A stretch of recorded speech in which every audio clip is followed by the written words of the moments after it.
The sound of celebration filled the air as Efua pushed open the gates to her compound in East Legan, Accra. Drums echoed through the courtyard, and the sweet aroma of palm wine mixed with roasted goat meat. Her heart lifted despite her exhaustion.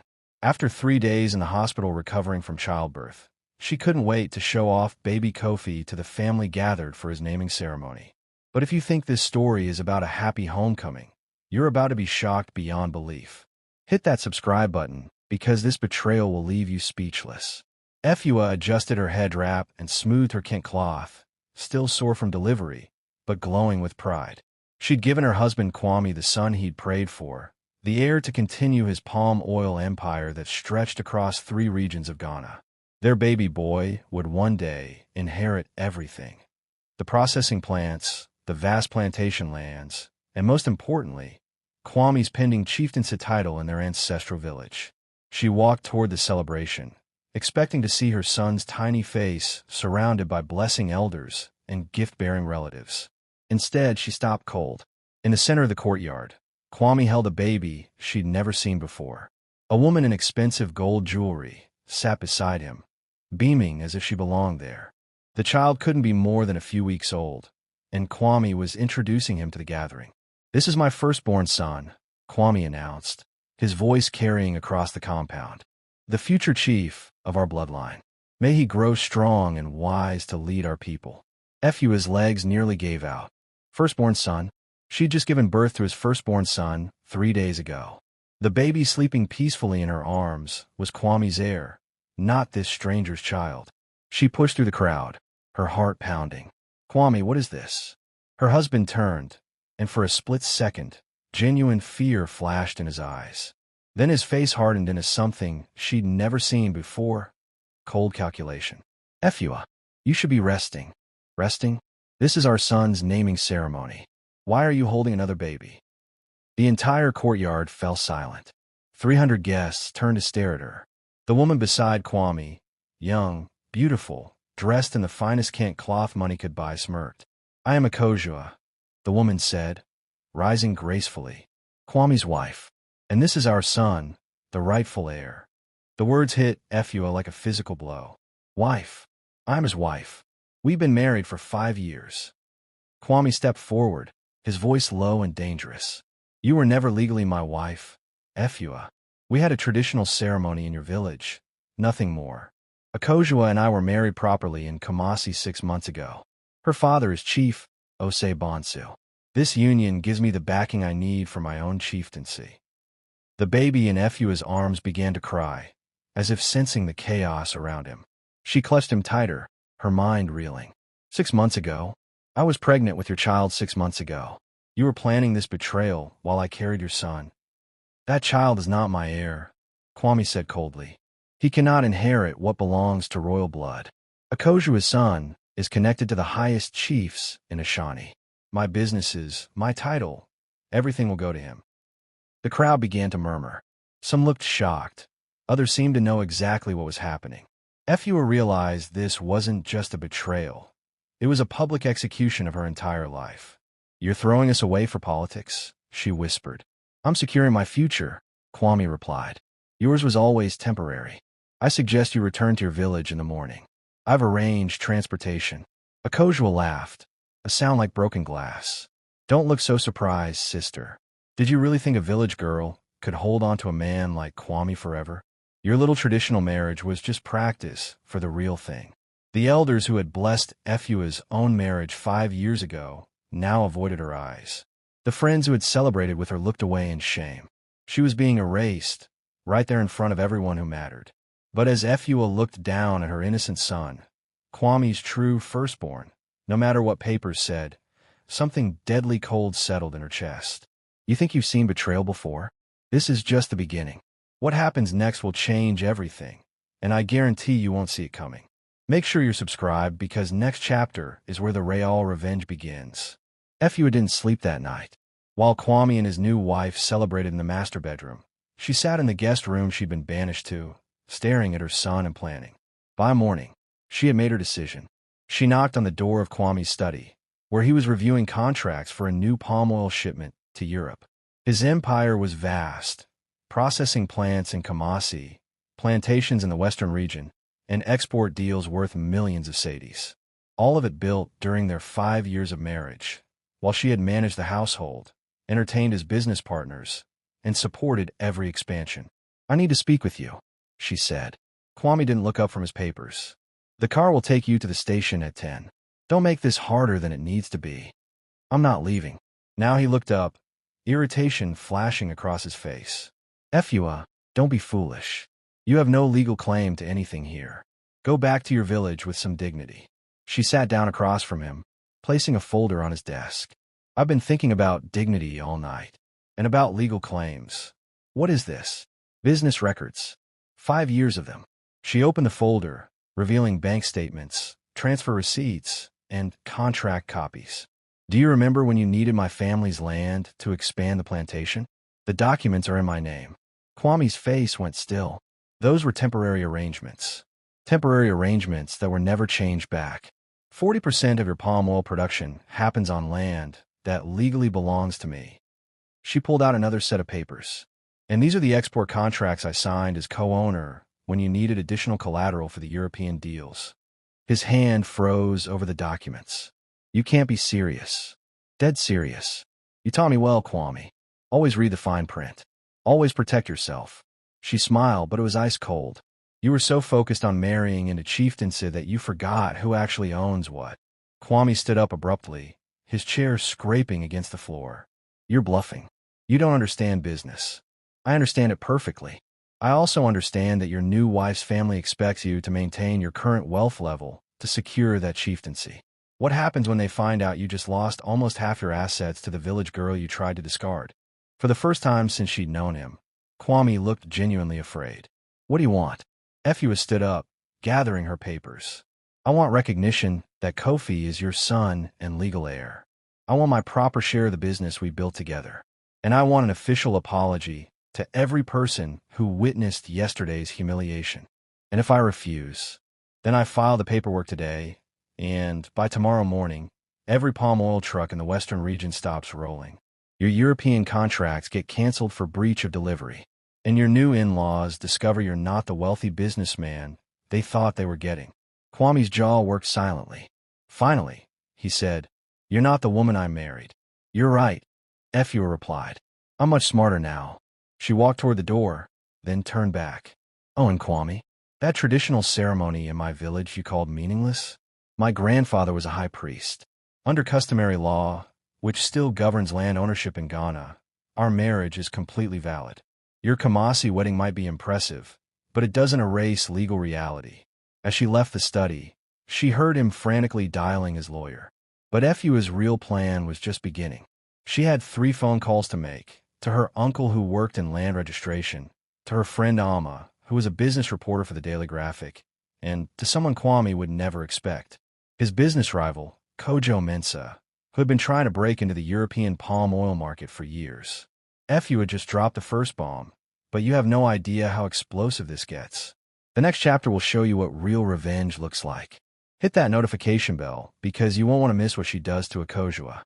Akojua was having her nails done at the exclusive Niagara Spa in Airport Residential when Efua walked in. The younger woman lounged in a leather chair, her feet soaking in rose-scented water, while 2 attendants worked on her manicure and pedicure simultaneously. Well, Akojua said without looking up. "I thought you'd be on a bus back to the village by now." Efua pulled up a chair next to her. "We need to talk. I have nothing to say to you." Akojua waved her hand dismissively. "Kwame told me you made some ridiculous threats about business contracts. His lawyers will handle that nonsense." "His lawyers are busy," Efua said calmly. "They're trying to figure out how to explain to your father why Kwame's net worth just dropped by 60%. Akojua's hand jerked, smearing polish across her thumb. "What are you talking about?" "I filed the legal claims this morning. By law, I'm entitled to half of everything acquired during our customary marriage. That includes the new processing plant, the expansion contracts, and most importantly, the European export deals." Efua smiled sweetly. "I also call the Daily Graphic. They're running a story tomorrow about secret polygamy among Ghana's business elite." The color drained from Akojua's face. "You wouldn't dare." "I already did." The reporter was very interested in how a prominent businessman could hide a 5-year marriage while courting a chief's daughter. Apparently, it's exactly the kind of scandal that sells papers. Akojua sat up straight, water splashing from the footbath. My father will destroy you. Do you know who he is? Chief Osei Bonsu, head of the Kamasi Traditional Council, controller of millions in stool lands, and a man who values his reputation above everything else. Efua's voice was perfectly calm. Tell me, what happens when he discovers you married a man who is already married?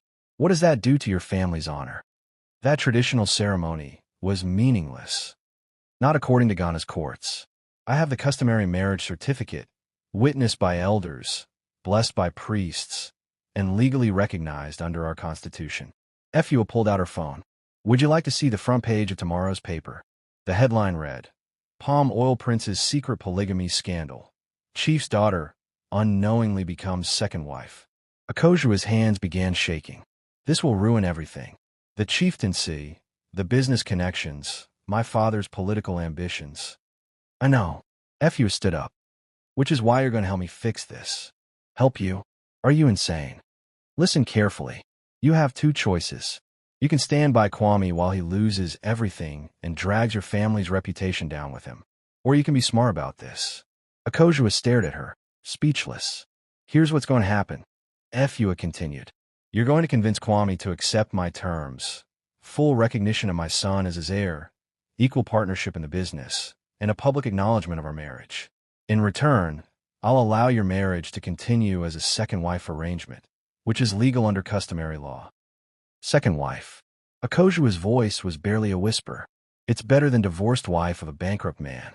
Your father can spin it as a modern polygamous arrangement, very progressive. Kwame keeps his wealth and gets his chieftaincy. You keep your status. Everyone wins. And if I refuse, Efua headed for the door. Then tomorrow morning, every newspaper in Ghana will know that Chief Osei Bonsu's daughter married a fraud. Your father's enemies will use this scandal to destroy his political career. Kwame will lose his businesses in the legal battle, and you'll be known as the woman who brought down one of Ghana's most respected families. She paused at the exit. Oh, and Akojua, my son's naming ceremony is tomorrow at sunset. You're both expected to attend. As his stepmother, you'll be helping to welcome him into the family. As Efua walked out, she could hear Akojua frantically calling someone. Probably Kwame, possibly her father. It didn't matter. The next phase of her plan was already in motion.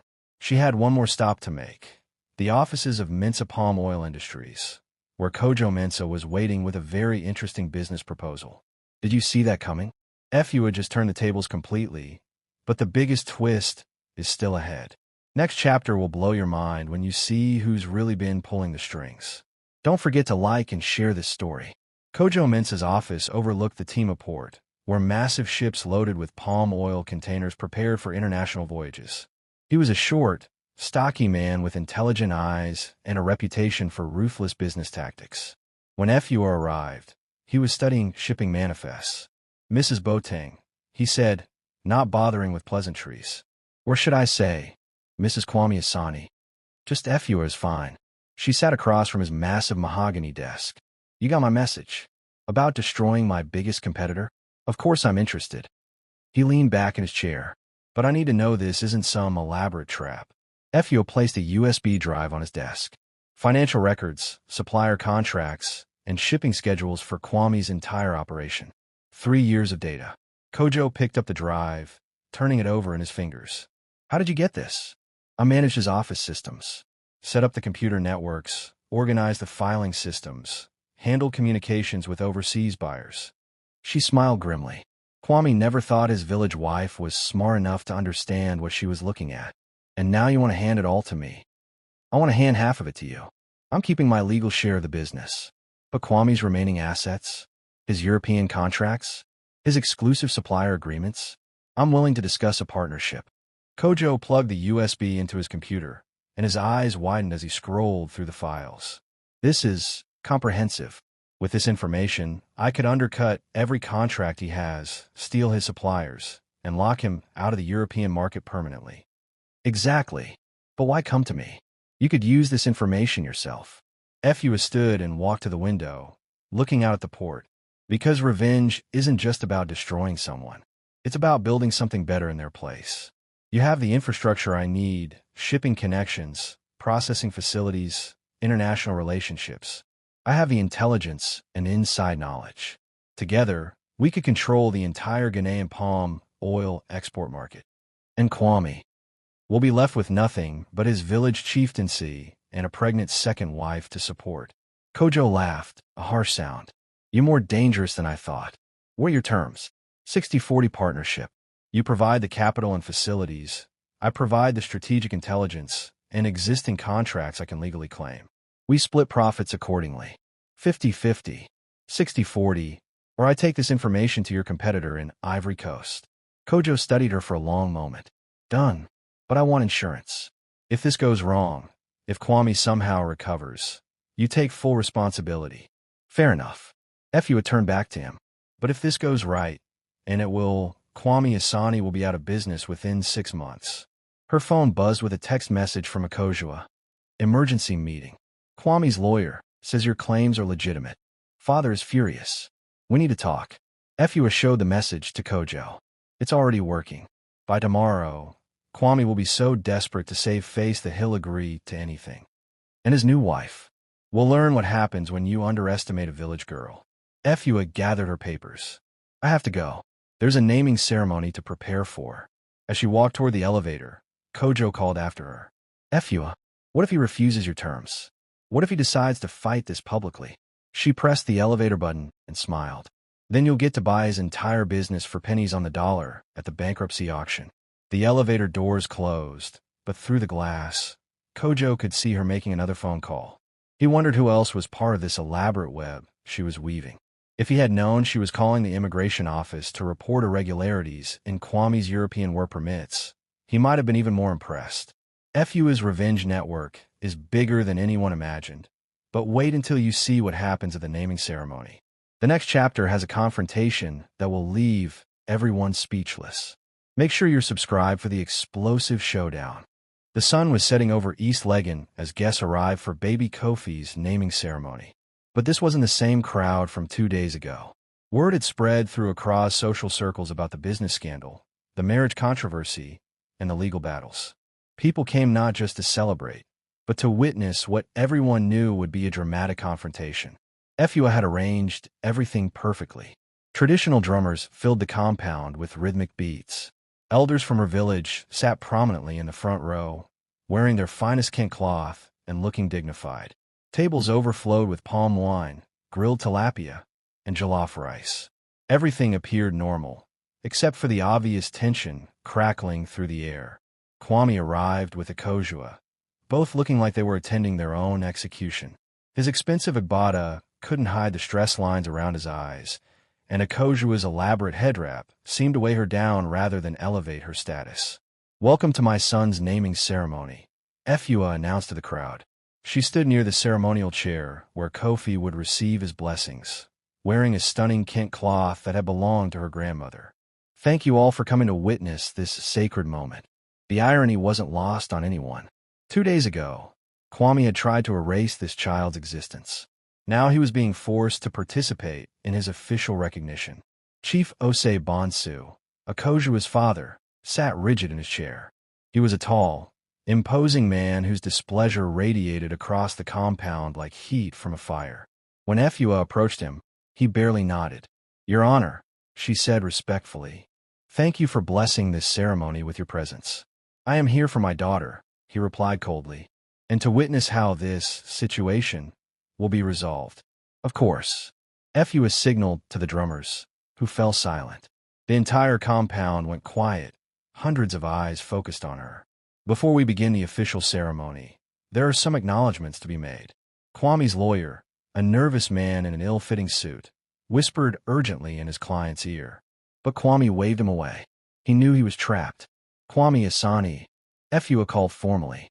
Please step forward. He walked to the center of the compound, like a man approaching his own hanging. Akojua followed reluctantly, her earlier defiance replaced by visible anxiety. 5 years ago, Efua began, her voice carrying clearly across the crowd. Kwame and I were joined in holy matrimony according to the customs of our people. Elders blessed our union, priests sanctified our vows, and our families celebrated our commitment. She gestured to the village elders, who nodded solemnly. This marriage produced a son, Kofi Asani, who is the rightful heir to his father's name and legacy. Murmurs rippled through the crowd. Everyone knew where this was heading. Recently, Kwame entered into a second marriage with Akojua, daughter of Chief Osei Bonsu. While polygamy is legal under our customary law, deception is not. Attempting to deny the existence of a first wife and child is not just illegal. It is an abomination before God and our ancestors. Chief Osei Bonsu's face had gone stone cold. His daughter had clearly not told him the complete truth about Kwame's marital status. Efua turned directly to Kwame. Do you acknowledge that you are legally married to me under customary law? Kwame's jaw worked silently. His lawyer had been very clear about the consequences of lying in front of so many witnesses. Yes, he said finally. Do you acknowledge that Kofi is your biological son and rightful heir? Yes.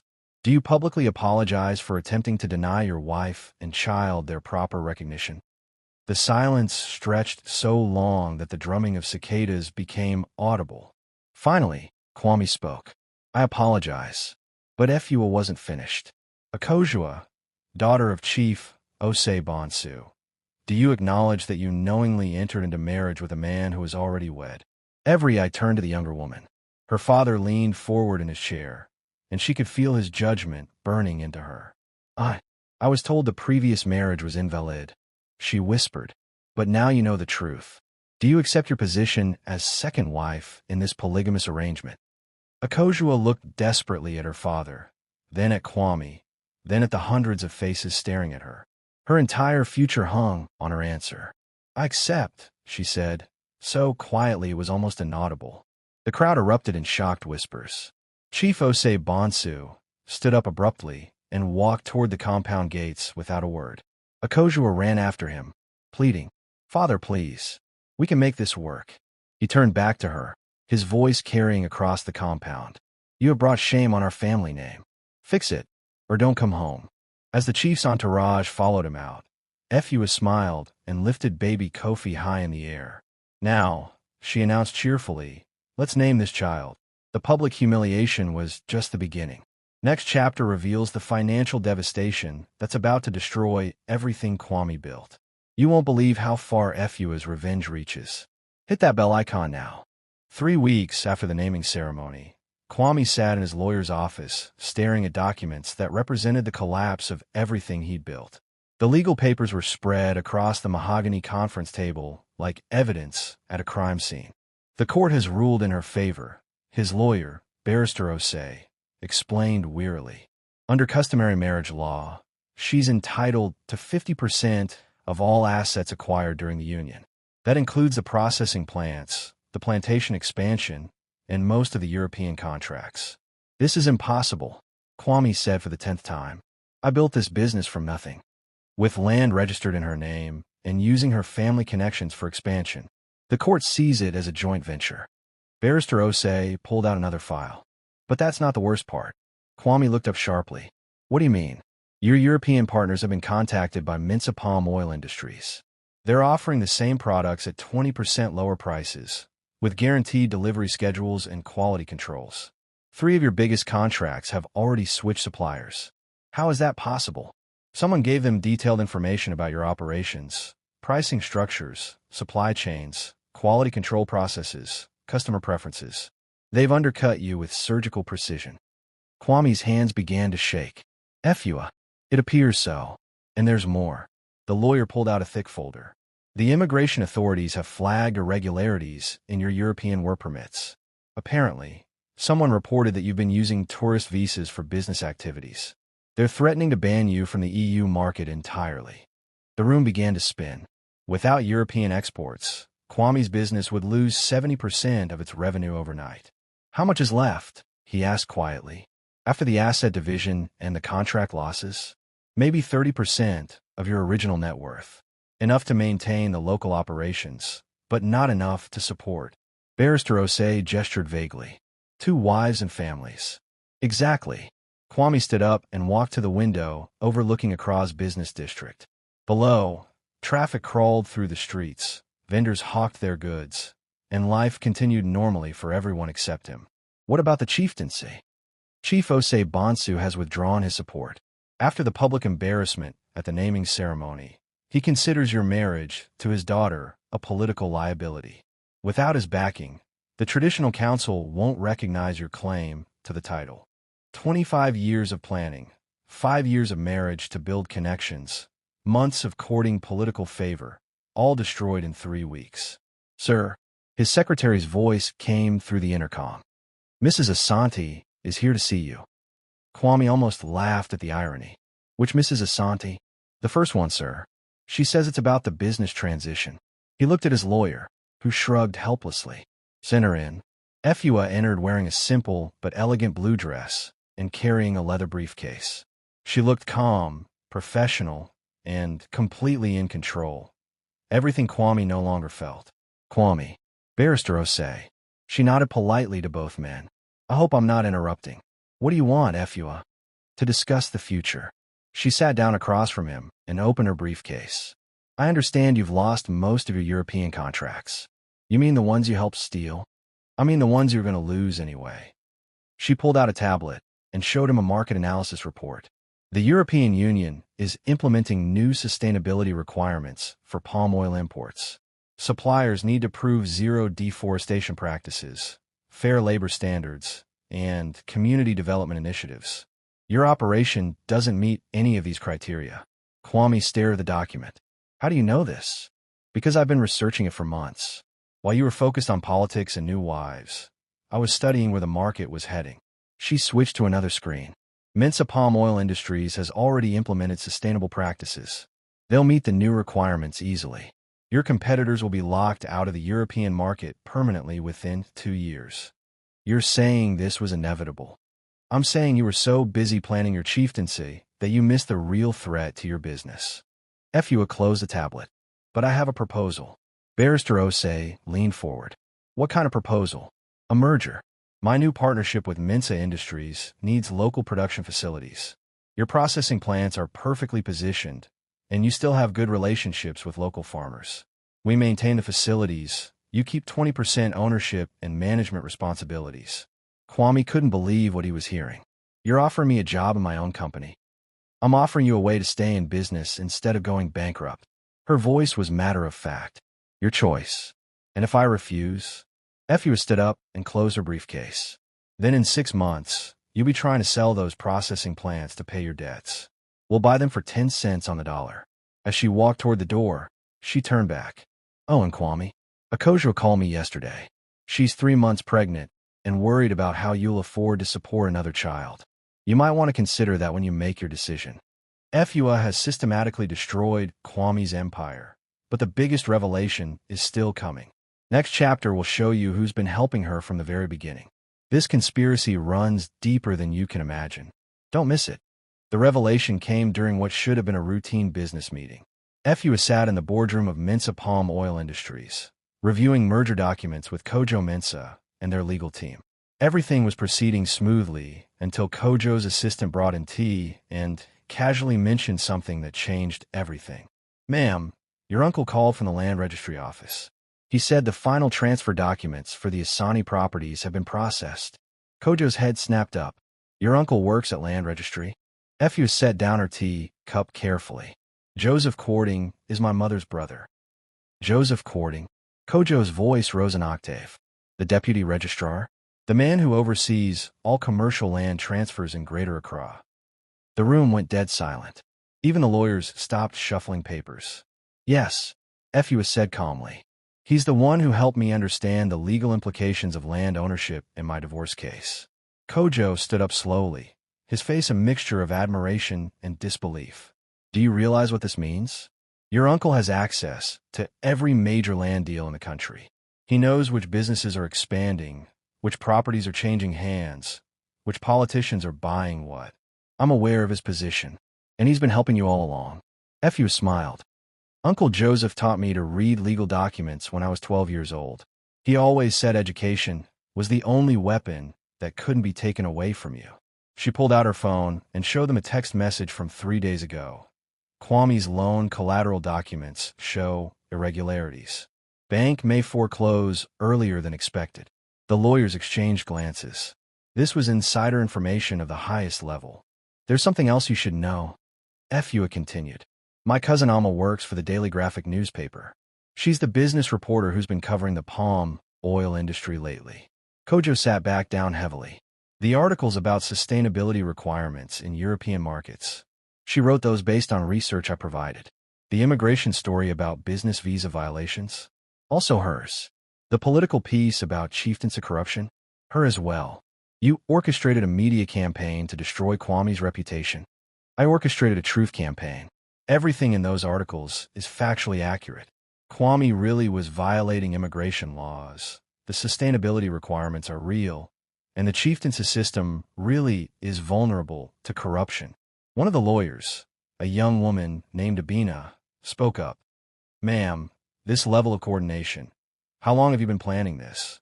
Efua opened her briefcase and pulled out a thick notebook filled with handwritten notes, dates, and contact information. 2 years. The room erupted in shocked whispers.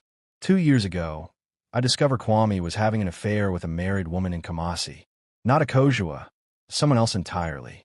That's when I realized he would eventually try to replace me with someone more advantageous. She flipped through the notebook pages. I started building my network, gathering information, and preparing for the inevitable betrayal. Kojo shook his head in amazement. So when he announced his marriage to a Koja, I already had everything in place. The legal documents, the media contacts, the business intelligence, the political connections. All I had to do was activate the network. But why didn't you just leave him 2 years ago? Fu's expression hardened. Because leaving would have meant abandoning everything I'd helped build and starting over with nothing.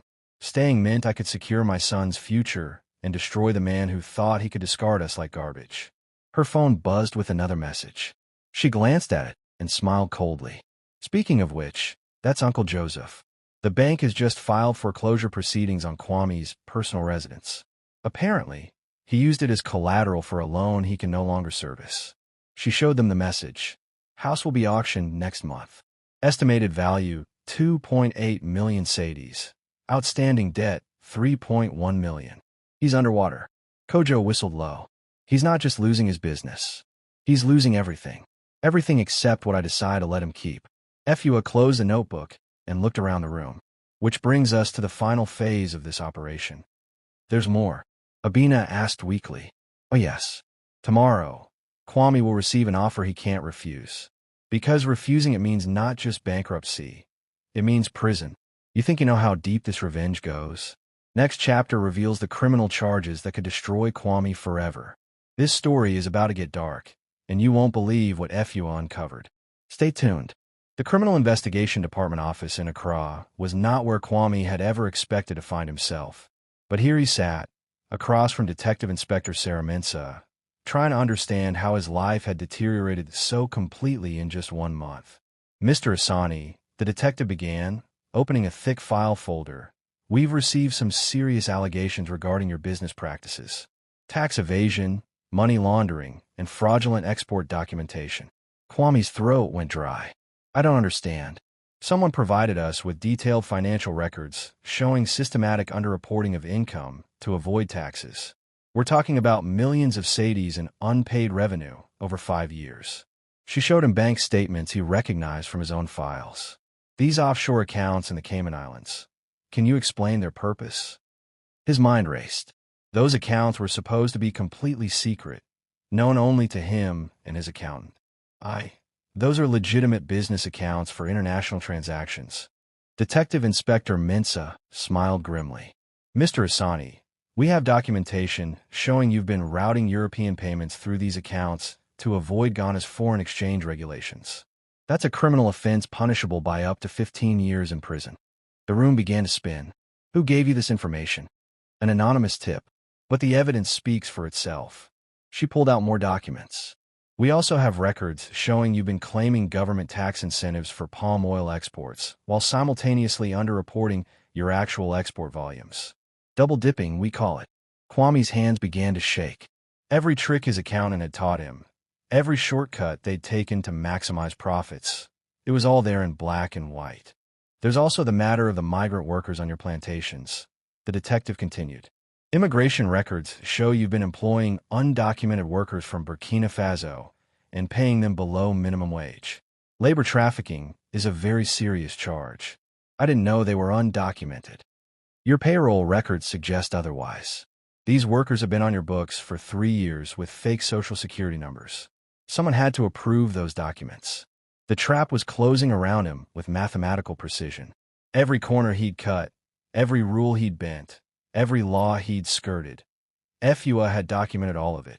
"What do you want from me?" he asked desperately. "Full cooperation with our investigation.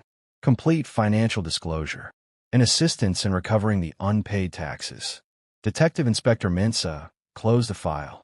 "We're prepared to discuss a plea agreement that might reduce your sentence to 5 years instead of 15. 5 years in prison. Unless you can make full restitution to the government and provide evidence of other tax evaders in your industry.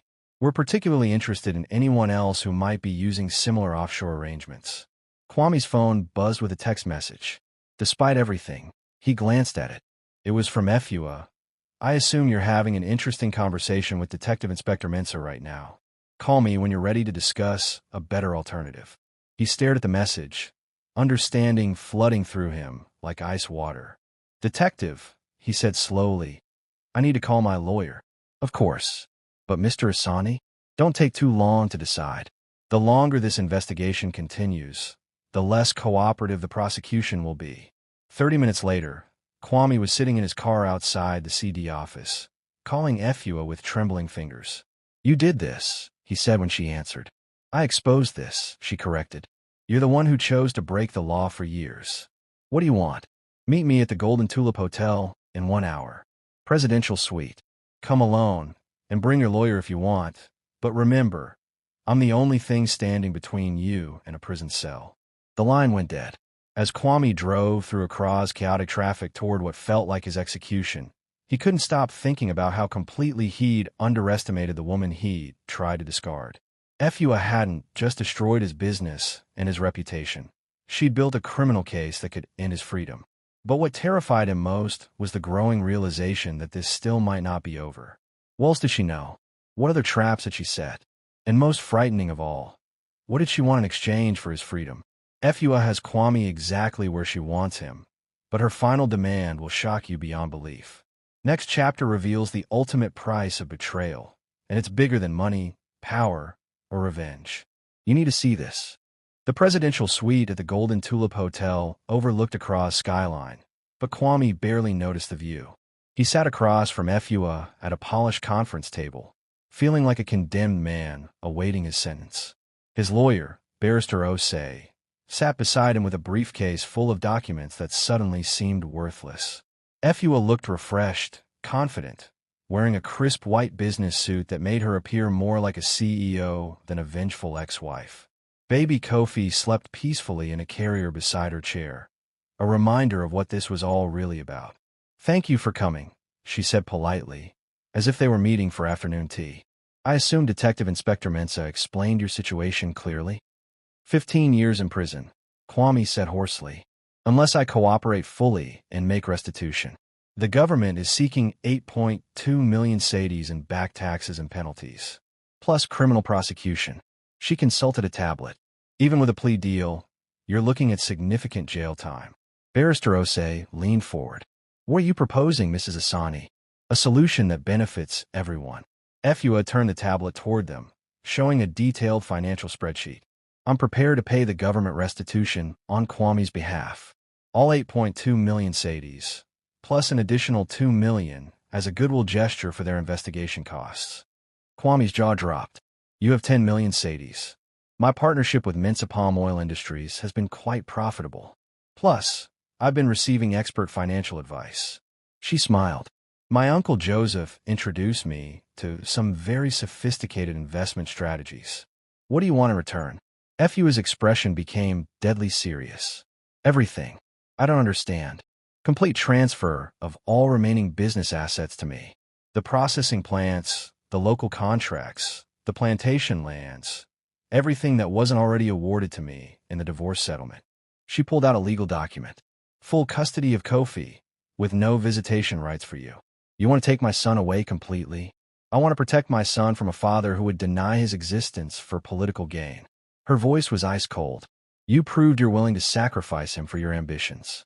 I won't give you another chance to hurt him. Barrister Osei studied the contract. This is comprehensive. You're essentially demanding that Mr. Asani surrender his entire life to you. I'm offering Mr. Asani his freedom in exchange for accepting the consequences of his actions. She gestured toward the sleeping baby. Kofi will grow up knowing his father chose his own interests over his family. That's consequence enough. Kwame felt tears burning behind his eyes. What about Akojua? Her pregnancy? How am I supposed to support them with nothing? That's not my concern. You chose to marry her while betraying me. You chose to get her pregnant while planning to abandon your first son. Your choices, your consequences. You're destroying me. I'm holding you accountable. Fu's voice never wavered. For 5 years, I supported your dreams, managed your household, entertained your business partners, and sacrificed my own ambitions for yours. When I gave you a son, you tried to erase us both from your life. This is what justice looks like. The room fell silent except for the gentle sound of Kofi's breathing. And if I refuse? Kwame asked finally. Then tomorrow morning, the CFD will arrest you on multiple felony charges. You'll spend the next decade in prison while your son grows up without you anyway. Akojua will divorce you to save her family's reputation. Your business will be seized and sold to pay your legal fees. And I'll still end up with everything, plus the satisfaction of watching you lose it all in the most humiliating way possible. Barrister Osei whispered urgently in Kwame's ear, but he already knew what his lawyer was saying. There was no legal escape from his trap. Fua had built a perfect case, backed by unlimited resources and connections he hadn't even known she had. I need time to think. You have until midnight tonight. After that, the offer expires, and we let the legal system handle everything. Fua stood up, lifting Kofi's carrier. Oh, and Kwame, don't consider running. Uncle Joseph has connections at immigration. Your passport has been flagged. As she walked toward the door, Kwame called after her desperately. Fua, please. We were happy once. We loved each other. Doesn't that mean anything? She turned back, and for just a moment, her mask slipped. He saw the pain underneath, the hurt he'd caused, the trust he'd shattered. It meant everything, she said quietly. That's why this hurts so much. Then the mask was back, cold and impenetrable. Midnight, Kwame. Choose wisely. The final chapter will reveal Kwame's choice and the ultimate price of betrayal. But Fua has one last surprise that will change everything you think you know about revenge. Don't miss the shocking conclusion. 6 months later, Fua stood in the same compound where her world had been shattered, but everything was different now. The naming ceremony that had once been a scene of public humiliation was now being transformed into something else entirely. A celebration of justice. Workers were setting up tables and decorations for Kofi's first birthday party. But this wasn't just any party. Representatives from women's rights organizations, business leaders, and even government officials would be attending. Fua had become something unexpected in the months since Kwame's downfall, a symbol of female empowerment in Ghana's business world. Her phone rang as she supervised the preparations. Fua, it's Alma. Her cousin's voice was excited. The BBC wants to interview you for their African Business Leaders series. Something about your rise to become Ghana's youngest female palm oil executive. Schedule it for next week. Fua replied, watching Kofi play with his toys in the shade of a palm tree. At 1 year old, he was a happy, healthy child who would grow up knowing he was loved and wanted. Everything she'd fought to secure. There's something else, Alma continued. Kwame called the newsroom yesterday. He wants to give an interview about his side of the story. Fua wasn't surprised. In the months since he'd signed her agreement and avoided prison, Kwame had been trying to rebuild his reputation. Without money, business, or political connections, all he had left was his ability to spin narrative. What did you tell him? That we're not interested in excuses. But Fua, he sounded desperate. Apparently, Akojua left him last month, took the baby, and moved back to her father's house. Fua felt a flicker of something that might have been sympathy, but it passed quickly. His choices, his consequences. As she hung up, a car pulled into the compound.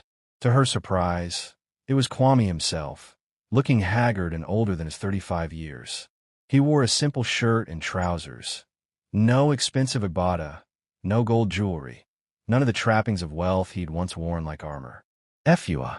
He approached hesitantly, as if unsure of his welcome.